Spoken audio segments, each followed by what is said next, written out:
Assalamualaikum warahmatullahi wabarakatuh. Buat kalian yang nonton atau dengerin video ini, semoga kalian diberikan kesehatan, diberikan kebahagiaan selalu, dan selalu tetap jaga peraturan di masa pandemi COVID-19 ini. Kali ini gue mau nyeritain tentang pengalaman mistis di Gunung Ciremai via Palutungan, dan ini dialami sama temen gue sendiri. Temen gue yaitu dia namanya April. Dan sebelumnya gue mau minta maaf kalau ada omongan gue yang salah atau ucapan gue yang salah, karena gue masih dalam tahap proses belajar bikin YouTube kayak gini, bikin video kayak gini. Jadi buat kalian yang nonton, mohon dimaklum. Ya udah, tanpa basa-basi kita langsung aja ceritanya. Gue bakal langsung ceritain pengalaman temen gue sendiri. Pendakian Gunung Ciremai pada tanggal 19 September 2018. Tepatnya pada hari Sabtu. Gua April serta teman-teman gua, yaitu ada Adi, Anwar, Bara, Dandi, Farid, Vicky, Yana, dan ada teman gua yang cewek juga ada yang ikut, yaitu Marta, Novia, dan Wulan. Jadi mereka bertiga yang cewek. Kami semua melakukan pendakian ke Gunung Ciremai, yaitu lewat jalur Palutungan. Hari Sabtu tanggal 29, tepatnya pukul jam 8 pagi. Kami semua berkumpul di rumah gua. Karena rumah gua yang paling dekat dengan basecamp pendakian Gunung Ciremai via Palutungan. Setelah kita semua packing dan ngerapihin semua barang dan keperluan lainnya yang akan kita bawa, kita langsung berangkat ke base camp ya buat lakuin simaksi ke pos tiket pendakian. Setelah simaksi kurang lebih pukul 9:30 pagi, kami langsung berangkat menuju pos 1, yaitu pos Cigowong. Baru juga jalan sekitar kurang lebih 20 menit lah. Temen gua ya, si Nopi, entah kenapa di tengah jalan dia tiba-tiba pengen pulang dan dia nggak mau melanjutin perjalanan. Si Marta terus nanyakan kenapa kok Nopi pengen pulang dan gak mau lanjut jalan.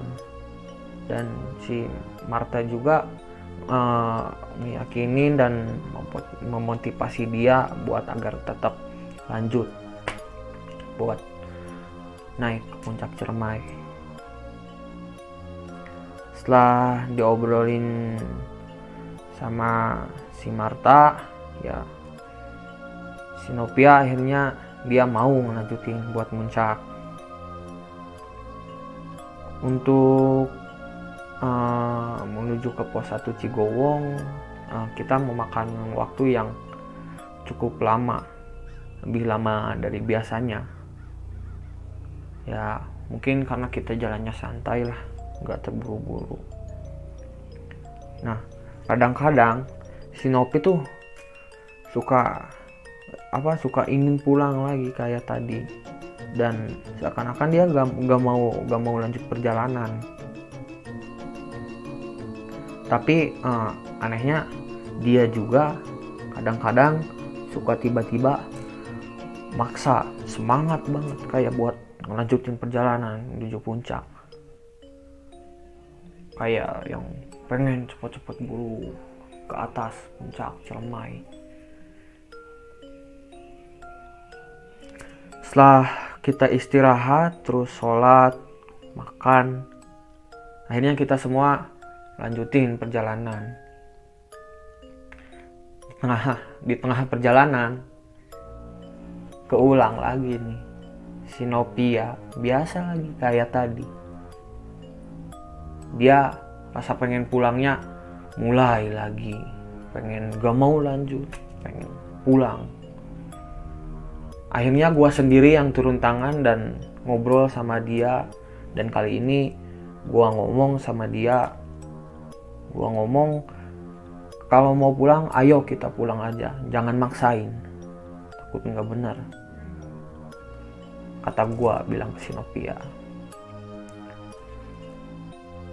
Tapi dia gak mau pulangnya kalau diantar. Anehnya tuh dia pengen pulangnya sendirian doang. Sebelum itu pukul 16.00 lah, akhirnya kita sampai, alhamdulillah, di pos 5, yaitu di pos Tanjakan Asoy. Setelah sampai di Tanjakan Asoy, kita sholat asar dan istirahat cukup lama. Setelah istirahat cukup lama, akhirnya kita lanjutin perjalanan menuju Pasanggerahan 1. Karena di sana sih dijadikan buat tujuan ngecamp kami.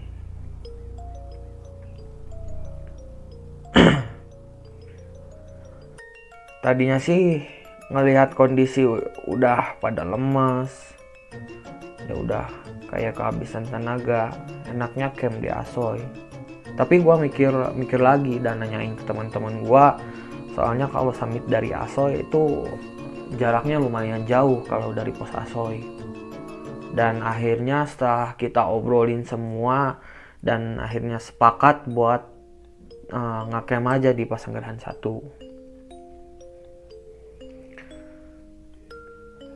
Setelah akhirnya semua sampai di Pasanggerahan sekitar jam 18.00 lah. Di sana cukup ramai pendaki yang udah mendirikan tenda. Lalu kita langsung nyari lahan buat ngediriin tenda, karena kita akan ngediriin 3 tenda lah, sekitar 3 tenda. Setelah ngediriin tenda, kita semua ngeberesin barang bawaan kita ya buat dirapihin di dalam tenda dan agar cepat-cepat bisa istirahat. Dan setelah beres-beres, kita pun ya langsung masak makanan ya agar tenaga kita terkumpul kembali dan bisa gas ke puncak Ciremai buat nanti besok summit. Selesai masak dan akhirnya kita ngobrol-ngobrol biasa, bercanda-bercanda. Nggak kerasa waktu juga udah menunjukkan pukul 2.20. Gua pun ya langsung nyuruh teman-teman gua buat tidur karena rencana buat besok untuk ngelanjutin ke puncak yaitu pukul 3 pagi ya buat ngejar sunrise lah. Dan ngelihat juga kondisi dari bawah sampai Pasanggerahan juga pasti ya lumayan makan waktu yang cukup lama. Jadi gua mutusin buat summit jam segitu, itu jam 3 pagi. Setelah semuanya dirapihin, karena mau tidur, gua dan Dandi tidur duluan karena ketika gua nyuruh tidur temen yang lainnya, karena besok summit, kebetulan temen yang lainnya bilang bentar dulu, katanya mereka pada pengen nonton dulu film 5 cm. Ya udahlah, biarin. Dan gua pun nggak memaksa mereka buat tidur. Setelah itu karena kondisi fisik yang cukup melelahkan, akhirnya gua dan Dandi ya langsung tidur karena udah gak kuat sama ngantuk. Ketika gue lagi tidur kurang lebih pukul 11:30 malam lah. Nah, tiba-tiba gue dengar suara yang nangis. Gak tahu itu suara yang nangis dari mana. Gue langsung bangun dan nanyain ke Dandi, karena pada saat itu Dandi udah kebangun duluan. Gua pun nanya ke Dandi, si Nopia kenapa Dan? Dandi, itu bukan si Nopia tapi si Wulan. Lah kenapa gua nanyain Nopia? Karena gua kira Nopia yang nangis ngelihat kondisi dari bawah tadi. Terus gua bilang, kenapa si Wulan? Dan kata Dandi, biasa. Pas Dandi bilang biasa, gua pun langsung mengerti maksud omongan yang dibilang si Dandi itu.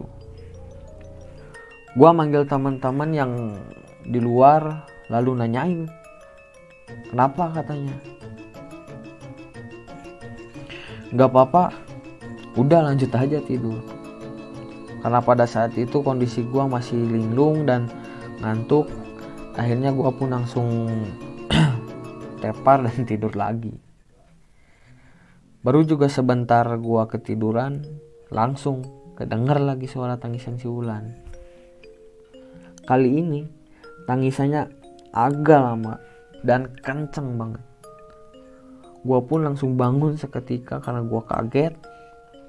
Gua bangun mau nyamperin, ternyata udah ada 2 orang, yang satunya laki yaitu ranger dan yang satunya pendaki cewek. Si Teteh dan si ranger itu coba nanyain keadaannya bagaimana. Awalnya pada teman-teman gue yang di luar dan teman-teman yang lainnya pada bilang bahwa tadinya lagi nonton film, tapi tiba-tiba Wulan itu nangis, merengik. Ucap temen gue tadi.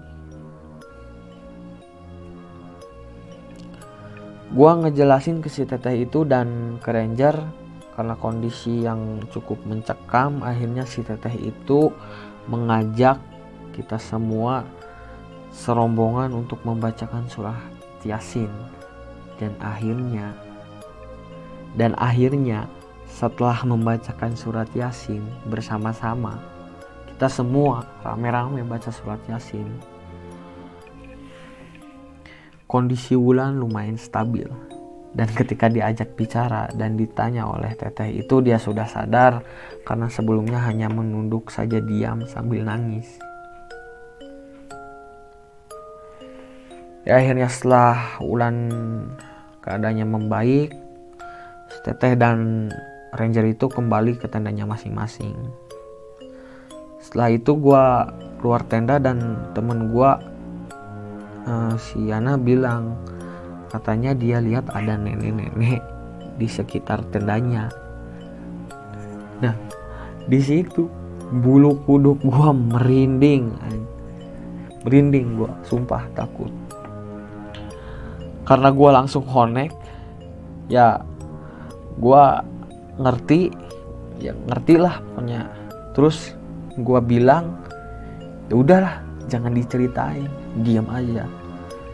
Kita jangan cerita di gunung, cukup tahu, ya udah diem. Ucap gue bilang si anak. Terus saat gue masuk ke tenda dan mau nyuruh dan dibuat tidur, dan dia juga bilang kalau ngelihat sosok nenek-nenek di belakang tenda, tepatnya sih di tenda yang gua tiduri. Setelah itu gua pun keluar dan nyuruh si Yana buat masuk ke tenda gua karena di tenda gua masih kosong. Sedangkan tenda yang satunya, tenda yang cewek semuanya, dan satunya penuh. kasihan lah. Ya wes, mau gimana lagi. Ya gua bilang, ya udah Yan, dan kalian tidur aja sana, biar gua sama Adi yang jagain cewek-cewek. Kalian kalau capek udah sana tidur duluan.